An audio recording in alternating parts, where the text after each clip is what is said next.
What is going on, everybody? Welcome back to JellyGoonTV. Welcome back to all my beautiful viewers and subscribers, of course. Today we're gonna react to another video, but this one is very different. It's facts about slavery never mentioned in school. Thomas Sowell. So we're gonna watch what happens in the slave times and some facts about it, what is going on. Let's get a little bit smarter on it, so with what we already know. So without further ado, let's get into it. Let's go. Untold facts. I don't know what the facts is, but I'm just curious. I'm thinking about, like, what is the unknown facts? Like... But yeah, let's see. The instrumental use of the history of slavery today also underlies the claim that slavery grew out of racism. For most of its long history, which includes most of the history of the human race, slavery was largely not the enslavement of racially different people, for the simple reason that only in recent centuries has either the technology or the wealth existed to go to another continent to get slaves and transport them en masse across an ocean. People were enslaved because they were vulnerable, not because of how they looked. The peoples of the Balkans were enslaved by fellow Europeans, as well as by the peoples of the Middle East, for at least 6 centuries before the first African was brought to the Western Hemisphere. Really? Wow. Before the modern era, by and large, Europeans enslaved other Europeans, Asians. Really?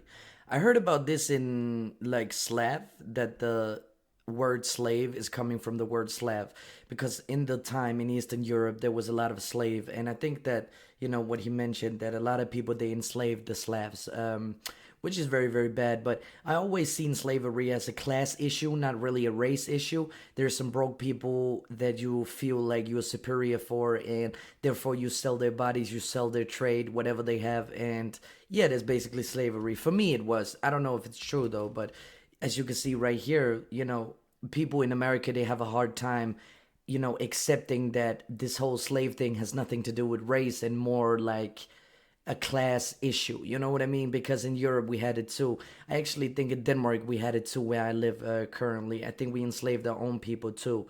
I'm pretty sure we did. So yeah, it was horrible times, man. But enslaved other Asians. Africans enslaved other Africans, and the indigenous peoples of the Western Hemisphere enslaved other indigenous peoples of the Western Hemisphere. Slavery was not based on race, much less on theories about race. Only relatively late in history did enslavement across racial lines occur on such a scale as to promote an ideology of racism that outlasted the institution of slavery itself. Wherever a separate people were enslaved, they were disdained or despised, whether they were different by country, religion, caste, race, or tribe. In East Africa, the Maasai were feared slave raiders, and other African tribes, either alone or in conjunction with Arabs, enslaved their more vulnerable neighbors. As late as 1891... That's kind of messed up, just because you're vulnerable and you don't have the same power like other tribes, that you just get enslaved automatically, you know. But I actually know that today we have a big problem with slavery, because there's a lot of people who get enslaved. They're sex trafficking, you know, housekeeping, all these kind of stuff for being a different, you know, being a different class. So yeah, we definitely have a problem today. I actually think the number is more bigger today than it is back then. I don't really know, but I heard that too. But yeah. It was reported that Manyuema slavers had demoralized surrounding tribes, destroying crops, and famine reigned everywhere. Even in the early 20th century, Abyssinians were still raiding other Africans and carrying off slaves. That's crazy. It was 1922 before the British had gained sufficient control in Tanganyika to stamp out slavery there. Really? Arabs were the leading slave raiders in East Africa, ranging over an area larger than all of Europe. Wow, I didn't know that, man. That's crazy. Arabs, they did slavery. Wow, okay. Well, it puts a new perspective through history and through what you really known in school and all this kind of stuff, right? Because you never really learn about this, that the Arabs or the Arabic people, they came to Africa to enslave them. You only hear about the American slavery and what happened over there. You never really hear about anything else in history. I don't know if you do it today, but back then when I went to school, it's not that far long. Don't call me old. But we didn't really hear about it. So, yeah, that's interesting. The total number of slaves exported from East Africa during the 19th century has been estimated to be at least 2 million. Wow. The form in which the story of 2 million people slavery has reached most people today has been along the lines of the best-selling book and widely watched television miniseries Roots by Alex Haley. Challenged on the historical accuracy of Roots, Haley said, I tried to give my people a myth to live by. This instrumental use of history, or purported history, is open to the same objections as other instrumental myth-making. Despite the impression created by Roots, during the era of the massive slave trade from West Africa, a white man was more likely to catch malaria in Africa than to catch slaves himself. Really? The average life expectancy of a white man in the interior of sub-Saharan Africa at that time was less than 1 year. But it just still doesn't take anything away from it that it's a bad thing.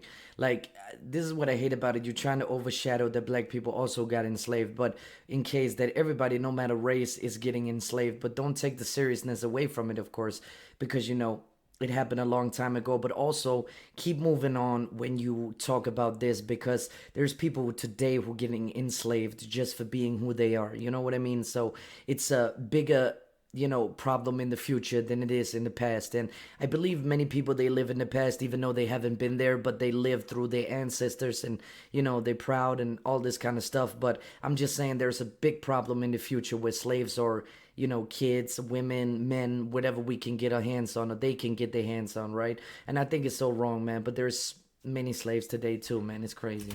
By and large, men from Europe or the Western Hemisphere came to the coasts of Africa, bought their slaves, and left as soon as possible. Really? Even so, the death rates among the white crews of the ships carrying slaves to the Western Hemisphere were as high as the death rates among the slaves themselves. Damn. It was only much later, after quinine and other medical measures enabled Europeans to survive where there were tropical diseases. I could imagine that, though, because you're on a ship and you're trapped for a month and you just have to sail, and there's no really any medic or anything like that on board. So yeah, I could definitely see that 100%. But that's crazy rate, though. That's really crazy, and also very risky. Now, of course, I don't like to talk about this, but I'm just talking about your product, right? So enslaving people from Africa and sending them over is much more cost than enslaving your own people. You know what I mean? Like, why not just cut around? I'm not saying slavery is okay, but I'm just saying, why go to the strength and length to get these people abroad and buy so much and pay so much damage just for that? I don't understand, but again, was it possible for them to invade Africa in force and establish empires there? But by then, the Atlantic slave trade had already been ended. During the era of that trade, Africa was largely ruled by Africans, who established the conditions under which slave sales took place. The crew of a slave ship was in no position to defy African rulers and their armies by going out across the land and capturing people willy-nilly. The stronger African peoples captured and enslaved the weaker peoples. The same pattern found over the centuries in Europe, Asia, the Western Hemisphere, and Polynesia. So like I said, it's about a class thing. It's not about who's, you know, what race. It's about, you know, the class thing where you on top and they at the bottom. And, you know, you got different tribes and the tribes are very weak, so you just enslave them. That's crazy, though. I never thought that, though. Like, you never really learn about that, but yeah. In Nyassa land, the Ngoni and Yao swaggered over and terrorized other tribes. Really? In Uganda, the Baganda made life miserable for In Uganda, the Baganda. Really, that rhymes. their neighbors. And the Nyoro and Hima of Anko enslaved Toro women and children. The Tutsi dominated the Hutu in Rwanda. The Maasai lorded it over the Kikuyu and Kamba. And the latter, in turn, held the Indorobo in a kind of serfdom. Really? It was precisely the fact that Europeans, except for the Portuguese, seldom participated in the raids that captured and enslaved Africans that enabled most people in Europe and the Americas to remain oblivious to the traumatic experience that this was, with some Africans committing suicide to avoid capture and wives being whipped as they tried to cling to their husbands or children. It's crazy, man. Historian This is why it's so bad to do this kind of stuff, man. A human being deserves freedom and doesn't deserve being on a slave, man. David Breon Davis pointed out that Europeans had little contact with the actual process of enslavement, and that as late as 1721, the Royal African Company asked its agents to investigate the modes of enslavement in the interior. Europeans typically saw only the end results, enslaved people being offered for sale on the coast. It was much the same story in the Ottoman Empire, where those who bought slaves had no idea what these slaves had been through before. Have you ever heard about the odium slap? I know it's kind of different, but I'm just saying, man, these guys would go to battle and give the biggest slap in the head of people. People would die of that. That's crazy, man. I'm just saying, I'm not trying to switch, but I'm just saying, like, a little fun fact. That's crazy. The Let's go. unique position of the Western world in the history, and especially the destruction of slavery, need not imply that there was unanimity within the West on this institution. In addition to whites who defended the enslavement of Africans on racial grounds, or who opposed general emancipation on social grounds, there were many whites, and even blacks, who defended slavery as a matter of self-interest as slave owners. Although most black owners of slaves in the United States were only nominal owners of members of their own families, there were thousands of other blacks in the antebellum South who were commercial slave owners, Really? just like their white counterparts. That is crazy. Wait, what? An estimated 1/3 of the free persons of color in New Orleans were slave owners, and thousands of these slave owners volunteered to fight for the Confederacy during the Civil War. That's crazy, though. That's really crazy, man. How could you do that, though? Black slave owners were even more common in the Caribbean. In short, But Caribbean is very rogue, like we're pirates, and it never really seen any law, I guess. Other side than the Britain when they came through and shot everything, I guess. I don't really know history that well, but I think like the Caribbean was a pirate place or something like that. I don't know. But yeah, there I were just think many it's crazy, defenders man. of slavery in the West, even in the 19th century.